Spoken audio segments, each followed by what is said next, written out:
Hello दोस्तों, स्वागत है हमारे इस यूट्यूब चैनल श्री विज जी के स्टडी पर। आशा करता हूँ सब अच्छे होंगे। आज हम इंडियन ज्योग्राफी का इम्पोर्टेंट टॉपिक भारत की नदियों के बारे में पढ़ेंगे।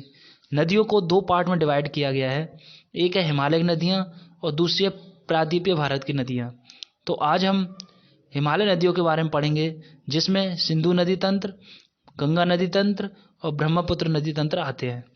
ठीक है, तो काफ़ी इंपॉर्टेंट टॉपिक है परीक्षा के दृष्टिकोण से, और ये काफ़ी बार एग्जाम में क्वेश्चन इससे अक्सर बनता ही है।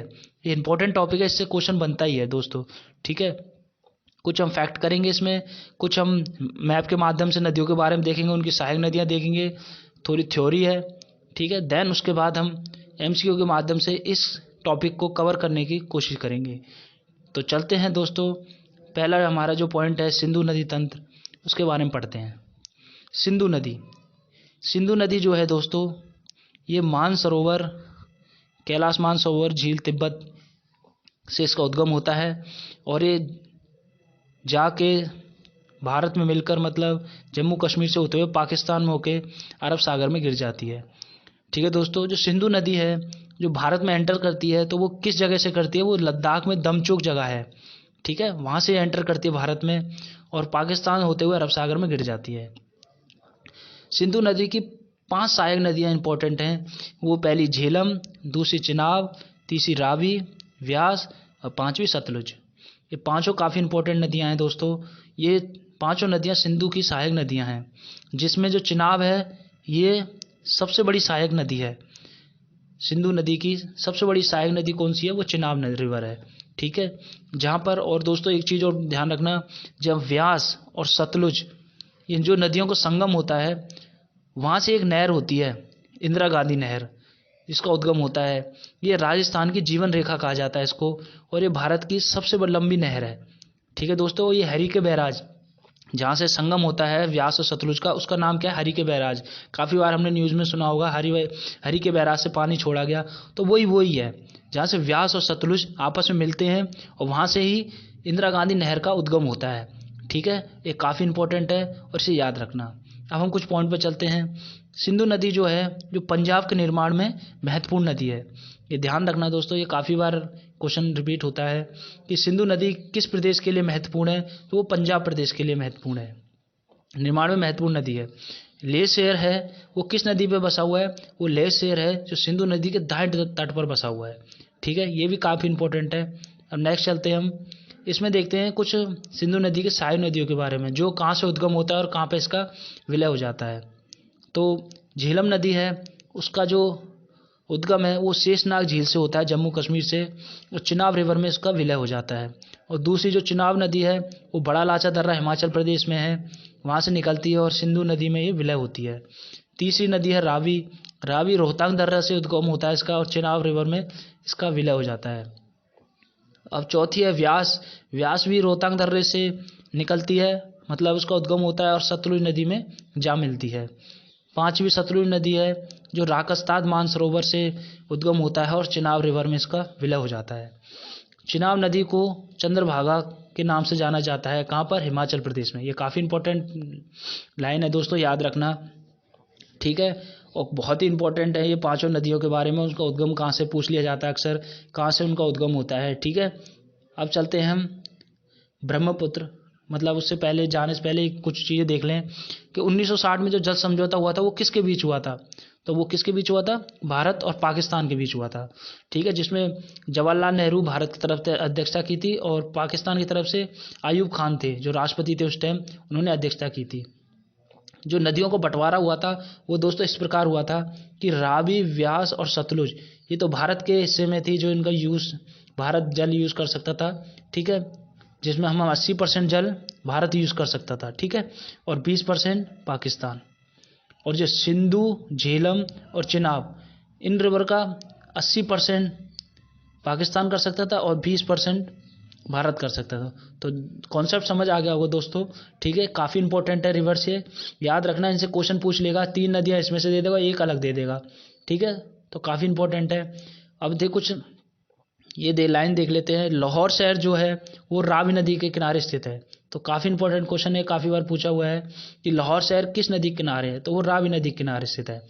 और देखो सिंधु, सतलुज और ब्रह्मपुत्र नदियों का उद्गम भारत में नहीं होता। ये काफ़ी इंपॉर्टेंट लाइन है दोस्तों। ये क्वेश्चन अक्सर बहुत बार रिपीट होता है कि वो पूछ लेता है किस नदी का उद्गम भारत में नहीं होता, तो वो दे दे गंगा, यमुना और मतलब कुछ भी दे देगा, मतलब जैसे झेलम दे दिया, ठीक है, और सतलुज दे देगा। तो इसमें से क्या अलग है, तो वो सतलुज अलग है, ठीक है। तो ऐसे ही काफ़ी इंपॉर्टेंट है, तो ध्यान रखना 3 नदियाँ सतलुज, सिंध और ब्रह्मपुत्र। इन नदियों का कहाँ होता है, मानसरोवर, कैलाश मानसरोवर, ठीक है, तिब्बत से इसका उद्गम होता है, ठीक है।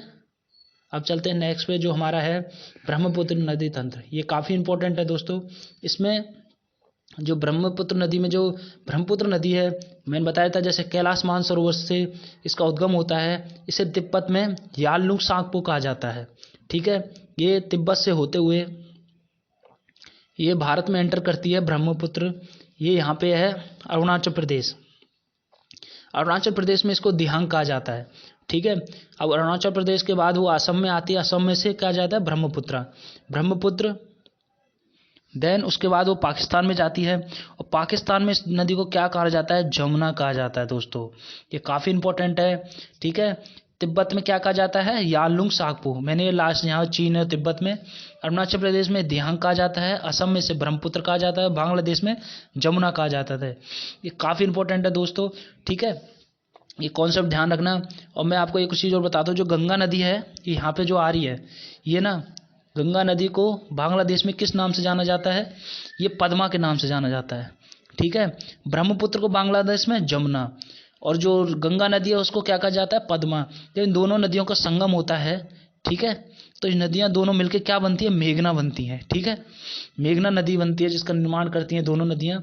कौन कौन सी, जो ब्रह्मपुत्र नदी है जो बांग्लादेश में आकर, और गंगा नदी बांग्लादेश में आकर, गंगा नदी को बांग्लादेश में पद्मा कहता है और ब्रह्मपुत्र नदी को जमुना कहते हैं। पद्मा जमुना को संगम को क्या बनती है, वो मेघना बनती है।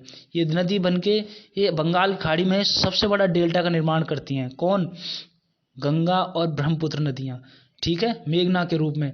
सबसे बड़ा सुंदरबन डेल्टा, ये विश्व का सबसे बड़ा डेल्टा है, क्या, सुंदरबन डेल्टा, ठीक है। ये काफ़ी इंपॉर्टेंट है और बहुत ही परीक्षा में बार बार रिपीट होता है दोस्तों। ये क्वेश्चन बार बार पूछता है कि 2 नदियाँ कौन सी हैं जो सबसे बड़ा डेल्टा बनाती हैं, तो गंगा और ब्रह्मपुत्र, ठीक है दोस्तों। कॉन्सेप्ट समझ आ गया, आशा करता हूँ सबको कॉन्सेप्ट समझ आ गया होगा अच्छे से। अब हम चलते हैं नेक्स्ट स्लाइड पे। अब हम देखते हैं ब्रह्मपुत्र की जो सहायक नदियां हैं वो कौन कौन सी हैं। ये भी काफ़ी इंपॉर्टेंट है। जैसे देखा था हमने कैलाश मानसरोवर से ब्रह्मपुत्र नदी का उद्गम होता है, ठीक है। वो ब्रह्मपुत्र नदी अरुणाचल प्रदेश से होते हुए असम होके बांग्लादेश में गिर जाती है, ठीक है। तो कौन कौन सी इसकी सहायक नदियां हैं, अब देख लो सर दोस्तों, ये ऑब्वियसली बात है, दाएं तट की है और तो ये बाएं तट की नदियां हैं। ये पूछ लेता है क्वेश्चन बहुत बार कि दाएं तट से निकलने वाली नदियां कौन सी हैं, बाएं तट से निकलने वाली नदियां कौन सी हैं। तो ये मैंने दोनों आपको बता दी हैं, ठीक है। तो ये एक दिवांग, ठीक है, लोहित नदी, इसको खूनी नदी भी कहा जाता है क्योंकि ये अपने साथ ना लाल मिट्टी लाती है, आयरन ऑक्साइड, जिसमें क्या होता है, आयरन ऑक्साइड, लोहे अयस्क, ठीक है। खूनी नदी कौन सी, लोहित नदी। ये काफ़ी इंपॉर्टेंट है, इसे याद रख लेना दोस्तों, इंपॉर्टेंट लगा के कि कौन सी ऐसी नदी है जिसे खूनी नदी के नाम से जाना जाता है, वो है लोहित नदी। और किसकी सहायक नदी है, ब्रह्मपुत्र नदी की सहायक नदी है। और इसमें पूछे क्या मिला होता है कि आयरन ऑक्साइड होता है, ठीक है, जिसके कारण वो लाल मिट्टी की होती है ना, वो आयरन ऑक्साइड के कारण लाल होती है, ठीक है। ये काफ़ी इंपॉर्टेंट है, ठीक है। और देखते हैं, एक है धनसिरी और ये है कोपिली, ठीक है। और एक सुबनसिरी है, एक संकोच है, एक तीस्ता। ये काफ़ी इंपॉर्टेंट है, ये काफ़ी बार एग्जाम में होता है कि तीस्ता नदी किसकी सहायक नदी है, तो वो ब्रह्मपुत्र नदी की सहायक नदी है। और जो इसी ब्रह्मपुत्र नदी में जो असम में सबसे बड़ा नदी द्वीप बना हुआ वो है माजुली द्वीप, ठीक है। ये काफ़ी इंपॉर्टेंट है दोस्तों, एक क्वेश्चन में बार बार रिपीट होता है कि भारत का सबसे जो नदी द्वीप है वो कौन सा है, वो माजुली द्वीप पूछ लेगा, या माजुली द्वीप कहाँ पर है ये पूछ लेगा, असम में है। सबसे बड़ा नदी द्वीप कौन सा है, माजुली द्वीप। माजुली द्वीप है ना, क्या है, ये सबसे बड़ा नदी द्वीप है। कुछ भी तरह से घुमा फिरा क्वेश्चन पूछ सकता है, तो ये काफ़ी इंपॉर्टेंट है, ये याद रखना। इस और भी सहायक नदियाँ, लेकिन एग्जाम में ये बार बार रिपीट होती है, इसलिए मैंने इन्हीं को चूज़ किया है, ठीक है। ये काफ़ी इंपॉर्टेंट है। और ब्रह्मपुत्र नदी सबसे चौड़ी नदी है, ये भी क्या फैक्ट याद रखना कि विश्व की सबसे चौड़ी नदी कौन सी है, वो ब्रह्मपुत्र नदी है, ठीक है। इसकी दूरी कितनी है, 29 किलोमीटर, ठीक है, 2900 किलोमीटर इसकी दूरी है, ठीक है, यहाँ से लेके, और ये जो बांग्लादेश होते हुए बंगाल खाड़ी में गिरती है, तो 29 किलोमीटर का सफ़र तय करती है। अब हम चलते हैं दोस्तों नेक्स्ट लाइन पे। ये है गंगा नदी के बारे में पढ़ते हैं कि एक्चुअली में गंगा नदी बनती कैसे है। हम सीधा कह देते हैं कि गंगा नदी का उद्गम कहाँ से, गोमुख से। हाँ, गोमुख से होता है, लेकिन बट वो एक्चुअली फैक्ट क्या है, उसको ये चीज़ ज़रूर जानना है, ठीक है। तो ये चीज़ हम ज़रूर देखेंगे। जो भागीरथी नदी है वो कहाँ से निकलती है, वो गोमुख से निकलती है। और जो अलकनंदा नदी है वो कहाँ से निकलती है, वो संतुपद हिमानी से निकलती है। कहाँ से, संतुपद हिमानी से। ये दोनों नदियाँ याद रखना, ये मेन तो ये है अलकनंदा सबके साथ मैच करेगी, ठीक है। तो हम पहले देखते हैं अलकनंदा नदी जो मतलब किनारे है वो कौन सा, बद्रीनाथ मंदिर, ठीक है। बद्रीनाथ मंदिर किस नदी किनारे, अलकनंदा नदी किनारे। अब देखते हैं जो अलकनंदा नदी है, अलकनंदा नदी और जब धौलीगंगा का संगम होता है तो वो कहाँ होता है, विष्णुप्रयाग में होता है, ठीक है। जब अलकनंदा और पिंडार नदी का उद्गम होता है वो कहाँ मतलब संगम होता है, वो कर्णप्रयाग में। ये ध्यान रखना, अलकनंदा नदी के साथ जब धौलीगंगा का मिलन होता है तो वो कहाँ पर होता है, विष्णुप्रयाग में। और जब अलकनंदा नदी का पिंडार नदी से मतलब संगम होता है तो कर्णप्रयाग में। अब आते हैं नीचे, जो अलकनंदा और मंदाकिनी, ये रही दोस्तों, जब अलकनंदा मंदाकिनी का जब संगम होता है तो वो कहाँ होता है, रुद्रप्रयाग में। तो ये क्वेश्चन काफ़ी बार बनता है कि जो रुद्रप्रयाग है वो किन दो नदियों के संगम से है, तो अलकनंदा और मंदाकिनी, ठीक है। ये काफ़ी इंपॉर्टेंट है। और जो मंदाकिनी के जो किनारे है वो कौन बसा पड़ा है, केदारनाथ मंदिर, इंपॉर्टेंट है। और अलकनंदा नदी किनारे बद्रीनाथ मंदिर। ये दोनों चीज़ें मैंने दोस्तों काफ़ी इंपॉर्टेंट बता रही हैं, ठीक है। अब देखो, अब ये भागीरथी नदी, ये रही भागीरथी। जब भागीरथी और अलकनंदा मिलती है तो किसका निर्माण करती हैं, ये देवप्रयाग का। और देवप्रयाग हो जाए वहाँ मिलते हैं जहाँ पर गंगा नदी का उद्गम होता है। दैट्स इट, यही है दोस्तों, ठीक है।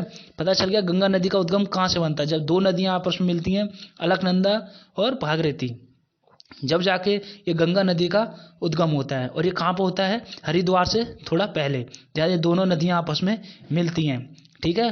तो फिर ये गंगा नदी जो मतलब मैदानी क्षेत्र, जो पहला जो क्षेत्र आता है वो कहाँ, हरिद्वार ही आता है, ठीक है।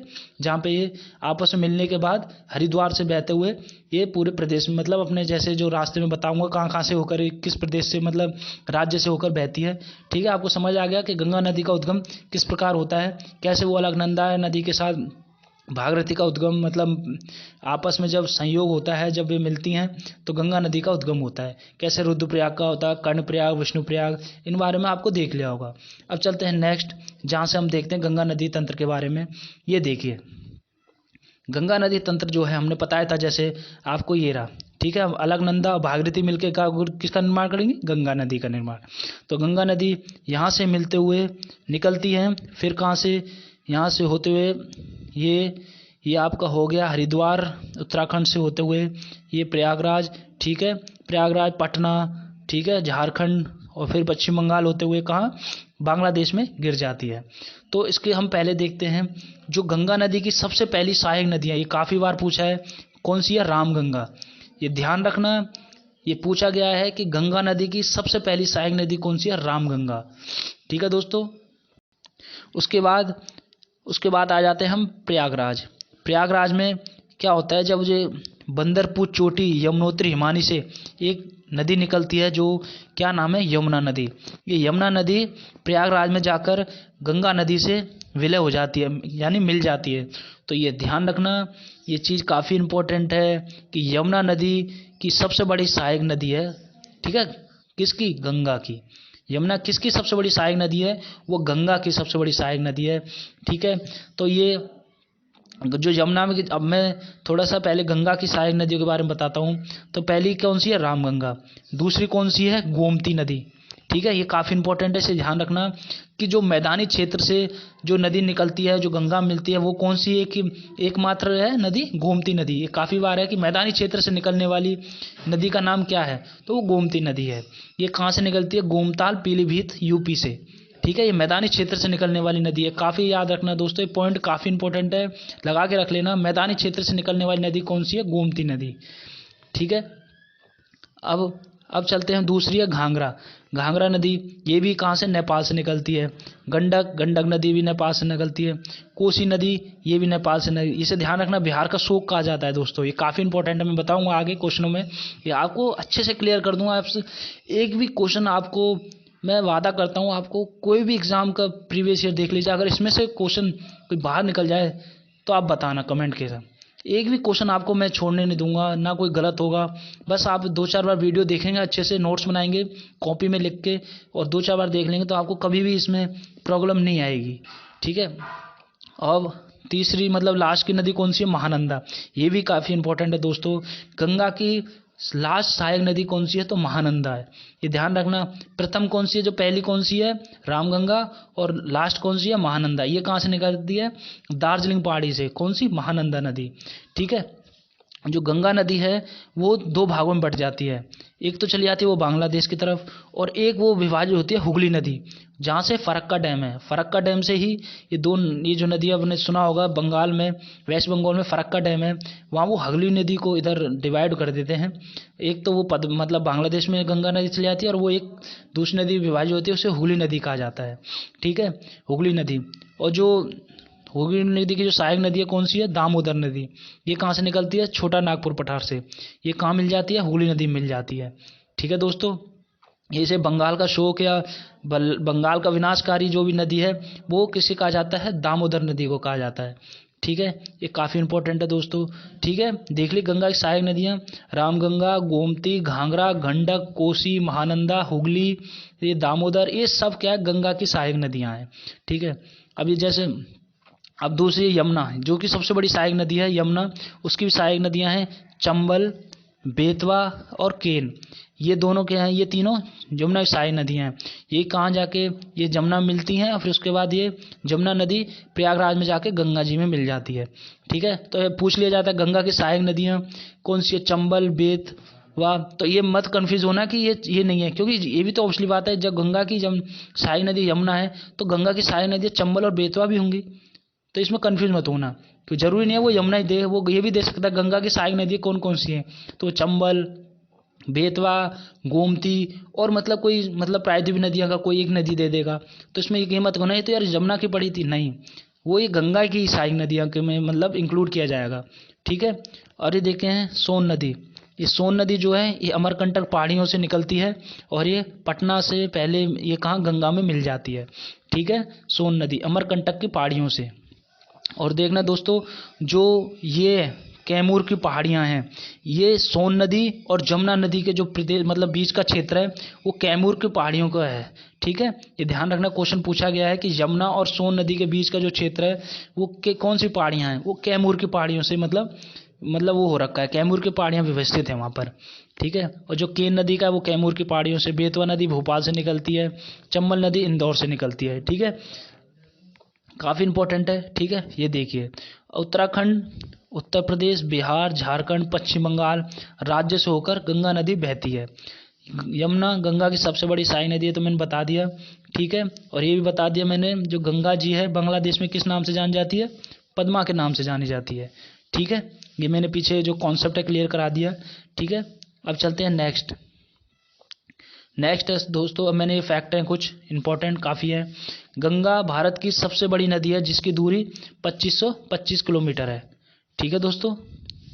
ये काफ़ी इंपॉर्टेंट है, इसे याद रखना। अब गंगा के दाएं तट से और गंगा के बाएं तट से ये नदियाँ हैं, ये ध्यान रखना, ये इंपॉर्टेंट है दोनों चीज़ें। ये क्वेश्चन बार बार पूछता है कि गंगा के दाएं तट से कौन सी नदियाँ मतलब सम्मिलित होती हैं, और गंगा के बाएं तट से कौन सी नदियाँ इसमें सम्मिलित होती हैं मतलब मिलती हैं। तो गंगा के दाएं तट से वो हैं, वो यमुना है, चंबल है, सोन है, बेतवा है, केन है, टोस है, ठीक है।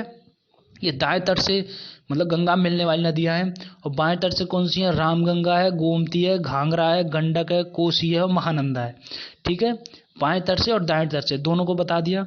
अब तीसरे हैं यमुना नदी उत्तराखंड, हरियाणा, दिल्ली, उत्तर प्रदेश से होते हुए उत्तर प्रदेश के प्रयागराज में मिल जाती है, ठीक है। यमुना नदी को खुला नाला कहा जाता है, काफ़ी इंपॉर्टेंट है। और यमुना नदी का दूसरा नाम कालिंदी है, ये हमें इंपॉर्टेंट लगा लेना दोस्तों। ये क्वेश्चन पूछा गया है कि यमुना नदी का दूसरा नाम क्या है, कालिंदी है, यमुना नदी की सहायक नदी कौन सी है? चंबल, केन, बेतवा, टोस, हिंडन। ये किसकी है? ये यमुना नदी की सहायक नदियां हैं। कोसी नदी को बिहार का शोक और मार्ग बदलने वाली नदी कहा जाता था, क्योंकि दोस्तों मैंने क्वेश्चन बताया है कि कोसी नदी जो है ये नेपाल से निकलती है और इससे बिहार में ये जाती है, तो इससे मतलब बाढ़ वाढ़ आ जाता है। इसी के कारण बहुत ही मतलब बिहार के जो कई मतलब जो क्षेत्र हैं काफ़ी प्रभावित होते हैं, और ये मार्ग बदलने वाली नदी भी कहा जाता है इसको। ठीक है, भारत और नेपाल के बीच काली नदी सीमा बनाती है। ये क्वेश्चन भी काफ़ी इंपॉर्टेंट है, ये पूछा जाता है कि कौन सी नदी भारत और नेपाल के बीच सीमा बनाती है, तो वो है काली नदी। अब चलते हैं नेक्स्ट में। ये दोस्तों कुछ और इम्पोर्टेंट फैक्ट हैं। भारत और नेपाल के बीच जो विवाद है वो किस नदी को लेकर है, तो वो है तीस्ता नदी को लेकर। ठीक है, भारत में सबसे बड़ा नदी मुख किसका है? हुगली नदी का है। ये काफ़ी इंपॉर्टेंट है दोस्तों, ये क्वेश्चन बहुत बार रिपीट एसएससी में, रेलवे वगैरह में पूछा गया है कि भारत का सबसे बड़ा नदी मुख किसका है, तो हुगली नदी का है। गंडक नदी को नेपाल में नारायणी और शालिग्राम कहते हैं। ये काफ़ी इंपॉर्टेंट है, ये आया हुआ क्वेश्चन है कि गंडक नदी को नेपाल में किस नाम से जाना जाता है, तो वो नारायणी नदी के नाम से जाना है। और ये देखिए गंगा नदी को 2008 में राष्ट्रीय नदी घोषित किया। ये काफ़ी इंपॉर्टेंट है दोस्तों, स्टार लगा लेना। गंगा डॉल्फिन को 2009 में राष्ट्रीय जलीय जीव घोषित किया। ये भी काफ़ी इंपॉर्टेंट है। ठीक है, और दामोदर को बंगाल का शोक, जैविक मरुस्थल या ज्वारीय भित्ति वाली नदी कहा जाता था, मतलब कहते हैं। ये काफ़ी इंपॉर्टेंट है। दामोदरी को बंगाल का शोक कहा जाता है, उसे जैविक मरुस्थल नदी भी कहा जाता है और ज्वारीय भित्ति वाली नदी भी कहा जाता है। ये काफ़ी इंपॉर्टेंट फैक्ट है दोस्तों, ये प्रीवियस ईयर एग्जाम में बार बार पूछे जाते हैं, इसलिए मैंने इसे वन लाइनर के माध्यम से आपको इसको मतलब पढ़ोगे तो एक बार याद हो जाएंगे आपको अच्छे से। ठीक है, अब चलते हैं हम MCQ लगाते हैं क्वेश्चनों पे। ठीक है, जो काफ़ी इंपॉर्टेंट है एग्जाम की दृष्टि से। अब चलते हैं हम पहले क्वेश्चन पर, जो है ब्रह्मपुत्र नदी का उद्गम कहाँ से होता है। तो पहला है मेपचाओ के glacier, B Nepal Himalaya मिलियम glacier, सी गैरसैंण के निकट गढ़वाल की पहाड़ियाँ, डी कैलाश श्रेणी के चमायुडुंग ग्लेशियर। तो इसका राइट आंसर होगा डी कैलाश श्रेणी के चमायुडुंग ग्लेशियर से। नेक्स्ट क्वेश्चन देखते हैं। नेक्स्ट है हमारा दियांग नदी किस नदी तंत्र का भाग है। तो ए सिंधु नदी, बी गंगा नदी, सी गोदावरी, डी ब्रह्मपुत्र। तो इसका राइट आंसर होगा डी ब्रह्मपुत्र नदी। अब नेक्स्ट देखते हैं। नेक्स्ट क्वेश्चन है हमारा सियांग, तिरप और कामेंग किस राज्य में पाई जाने वाली नदियां हैं। तो ए मध्य प्रदेश, बी अरुणाचल प्रदेश, सी उत्तर प्रदेश या डी आंध्र प्रदेश। तो इसका राइट आंसर होगा बी अरुणाचल प्रदेश। और नेक्स्ट देखते हैं मेची नदी किस नदी की सहायक नदी है।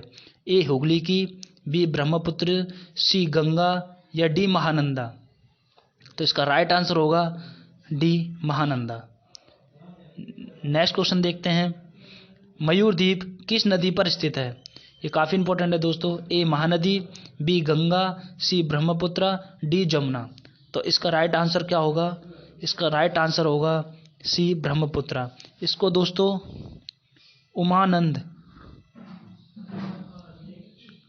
उमानंद द्वीप भी कहते हैं। ठीक है, किसको? मयूर द्वीप को। नेक्स्ट क्वेश्चन देखते हैं बारी दोआब डैश के बीच का क्षेत्र है। तो ए रावी और गंगा, बी ब्यास और रावी, सी सतलुज और रावी या डी ब्यास और सतलुज। तो इसका राइट आंसर बताइए। इसका राइट आंसर होगा छठे का ब्यास और रावी, मतलब बी। ठीक है, नेक्स्ट चलते हैं। सातवां अलकनंदा नदी डैश और भागीरथी खड़क ग्लेशियर से निकलती है। तो अलकनंदी कहाँ से निकलती है। तो मैंने क्या बताया था आपको, अलकनंदा कहाँ से निकलती है, तो वो जेमू से या गंगोत्री से या सतोपत या पिंडारी। तो इसका राइट आंसर होगा सी सतोपत हिमानी से। ठीक है, नेक्स्ट क्वेश्चन देखते हैं सुंदरवन का डेल्टा निम्नलिखित में से किस नदियों द्वारा निर्मित है। तो ऑप्शन ए गंगा और यमुना, गंगा और ब्रह्मपुत्र, सी महानदी और ब्रह्मपुत्र, और डी गंगा और महानदी। तो इसका राइट आंसर होगा आठवें का, जैसे इंपॉर्टेंट बताया था, गंगा और ब्रह्मपुत्र नदियाँ मिलकर सुंदरवन डेल्टा, जो कि विश्व का सबसे बड़ा डेल्टा का निर्माण करती हैं। नेक्स्ट क्वेश्चन देखते हैं। नेक्स्ट क्वेश्चन है हमारा जब कोई नदी पहाड़ी से निकलती है और सभी दिशाओं में बहती है तो अपवाह पैटर्न को क्या कहा जाता है। जैसे यहाँ पे नदी है, इधर भी बह रही है, इधर भी, इधर इधर, ये पहाड़ी इलाकों से। तो इस पैटर्न को क्या कहा जाता है, अफवाह पैटर्न को? ए अपकेंद्री, बी जाफरी, या डी ध्रुमाकृतिक, या डी अरीय? तो इसका राइट आंसर होगा डी अरीय। 10वां क्वेश्चन देखते हैं, निम्नलिखित में से कौन सा स्थान गंगा नदी के तट पर स्थित नहीं है? तो ए वाराणसी, बी हजारीबाग, सी कानपुर, और डी काकामऊ? तो इसका राइट आंसर बताइए आपको। इसका राइट आंसर होगा बी हजारीबाग। हजारीबाग गंगा नदी के तट पर स्थित नहीं है। ठीक है दोस्तों, नेक्स्ट क्वेश्चन देखते हैं 11वां, निम्नलिखित में कौन सा शहर गंगा नदी के मार्ग में नहीं पड़ता? ठीक है, तो ए लखनऊ, बी प्रयागराज, सी कानपुर, और डी पटना? तो इसका राइट आंसर होगा ए लखनऊ। लखनऊ गोमती नदी किनारे दोस्तों, ना कि गंगा नदी के। ठीक है, नेक्स्ट क्वेश्चन चलते हैं 12वां, भारत सरकार ने भारत में डैश नदियों को प्रमुख नदियों के रूप में वर्गीकृत किया गया है? ए 9, बी 10, सी 11, डी 12? तो इसका राइट आंसर होगा डी, 12 नदियों को भारत सरकार ने वर्गीकृत किया गया है। ठीक है, अब नेक्स्ट क्वेश्चन चलते हैं। हमारा नेक्स्ट क्वेश्चन है 13वां, यालुंग ट्यूब मतलब सॉरी यालुंग टिंग्सपो को प्रचलित नाम क्या है? तो ए गंगा, बी ब्रह्मपुत्र, सी महानदी, या डी सतलज? तो इसका राइट आंसर होगा डी, बी है ब्रह्मपुत्र। ब्रह्मपुत्र नदी को यालुंग टांग्सपो का नाम से जाना जाता है। ठीक है, इंपॉर्टेंट है दोस्तों। अब चलते हैं 14वां, प्रसिद्ध सांस्कृतिक स्थल रानी का वाव किस नदी के तट पर स्थित है? ठीक है दोस्तों, ए सरस्वती नदी पर, बी यमुना नदी पर, सी हुगली नदी पर, डी महानदी पर? तो इसका राइट आंसर होगा ए सरस्वती नदी पर। ठीक है, ये काफ़ी इंपॉर्टेंट है दोस्तों, इसे याद रखना इस फैक्ट को। ठीक है, अब चलते हैं नेक्स्ट क्वेश्चन पर। 15वां क्वेश्चन, निम्नलिखित में से कौन ब्रह्मपुत्र नदी की एक सहायक नदी है जो भूटान से होकर बहती है? तो ए वांगचुंग नदी, बी सितांगुंग नदी, सी अयरवाड़ी नदी, या डी चिंदवन नदी? तो इसका राइट आंसर होगा दोस्तों वांगचुंग नदी। ठीक है, ये ऐसी ब्रह्मपुत्र की सहायक नदी है जो कि भूटान में होकर बहती है। नेक्स्ट देखते हैं 16वां क्वेश्चन, जो पिंडर नदी इनमें से किस स्थान पर अलकनंदा से मिलती है? तो मैंने बताया था जैसे कहाँ पर मिलती है। इसका राइट आंसर होगा ए विष्णुप्रयाग, बी रुद्रप्रयाग, सी कर्णप्रयाग, या डी देवप्रयाग? तो इसका राइट आंसर होगा सी कर्णप्रयाग। नेक्स्ट क्वेश्चन देखते हैं, कालिंदी डैश नदी का दूसरा नाम है? ए गंगा, बी भागीरथी, सी यमुना, या डी ब्रह्मपुत्र? इसका राइट आंसर होगा, बताइए कालिंदी का दूसरा नाम? सी यमुना। यमुना जी जो हैं उसी का दूसरा नाम कालिंदी है। ठीक है, नेक्स्ट क्वेश्चन देखते हैं। हमारा जो 18वां क्वेश्चन है, चंबल, बेतवा और सोन डैश की ओर बहने वाली नदियां हैं? पूरब की ओर, उत्तर की ओर, पश्चिम की ओर, या डी दक्षिण की ओर? तो इसका राइट आंसर होगा बी उत्तर की ओर, क्योंकि ये दक्षिण से उत्तर की ओर बहने वाली नदियां हैं। कौन सी? चंबल, बेतवा और सोन। ठीक है दोस्तों, अब नेक्स्ट चलते हैं। हमारा जो 19वां क्वेश्चन है, गुरुद्वारा पतालपुरी साहिब किस नदी के तट पर स्थित है? तो आपका ऑप्शन है यमुना, बी गंगा, सी सतलुज, या डी ब्यास? तो इसका राइट आंसर होगा सतलुज नदी। ये सतलुज नदी के तट पर स्थित है गुरुद्वारा पताल साहिब। ठीक है, नेक्स्ट क्वेश्चन देखते हैं। 20वां क्वेश्चन है, गंगा नदी बिहार राज्य को डैश भागों में विभाजित करती है? ए 5, बी 4, सी 3, या डी 2? ठीक है दोस्तों, तो इसका राइट आंसर होगा बिहार को कितने भागों में? तो 3 भागों में। गंगा नदी है बिहार को कितने भागों में विभाजित करती है? तो 3 भागों में। नेक्स्ट क्वेश्चन देखते हैं, गिरि नदी डैश की एक महत्वपूर्ण सहायक नदी है? तो किसकी है वो? ब्रह्मपुत्र की है, या यमुना की है, सी गोदावरी की है, या डी कावेरी की है? तो इसका राइट आंसर क्या होगा? ये यमुना की सहायक नदी है। कौन? गिरि नदी। नेक्स्ट देते हैं 22वां क्वेश्चन, निम्नलिखित में से कौन सी नदी हिमाचल प्रदेश के कुल्लू पहाड़ियों के बीच रोहतांग दर्रे के पश्चिम में निकलती है और राज्य की चंपा घाटी से होकर बहती है?